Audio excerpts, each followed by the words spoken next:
নোমান তাকে বললেন, হে ওমর, তোমার আত্মীয়রা তোমাকে প্রতারণা করেছে।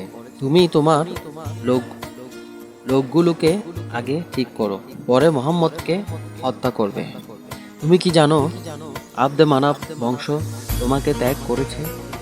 রহস্যটি ছিল ওমরের বোন ফাতেমা এবং তার স্বামী সাদ বিন জায়েদ উভয়ই ইসলাম গ্রহণ করেন। যখন ওমর নোমানের নিকট এই তথ্য জানতে পারলেন, তিনি তৎক্ষণাৎ তার সেই খোলা তরবারি নিয়ে তাদের দিকে রওনা হলেন। তাদের গৃহে প্রবেশ করলেন। ভেতরে কে যেন পবিত্র কোরআন আবৃত্তি করছিলেন। যখন তারা জানতে পারলেন ওমর আসছেন, তৎক্ষণাৎ তারা সাবধান হয়ে গেলেন। ওমর জিজ্ঞাসা করলেন, আমি শুনতে পেলাম তোমরা কি পাঠ করছিলে? তারা ইতস্তত করতে থাকেন।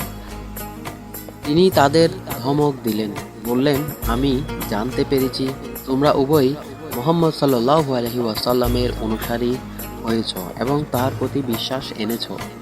বলার সঙ্গে সঙ্গে তিনি সাদকে প্রহারে উদ্যত হলেন। তার স্ত্রী ফাতেমা সহ্য করতে না পেরে সঙ্গে সঙ্গে উঠে দাঁড়িয়ে প্রতিবাদ জানালেন। ওমর বোনকে এমনভাবে আঘাত করলেন যে তার দেহ থেকে দ্রুত রক্ত নির্গত হতে থাকল। তখন স্বামী স্ত্রী দুজনই বেপরোয়া হয়ে উত্তর দিলেন, নিশ্চয়ই আমরা বিশ্বাস এনেছি, তুমি যা পারো করো।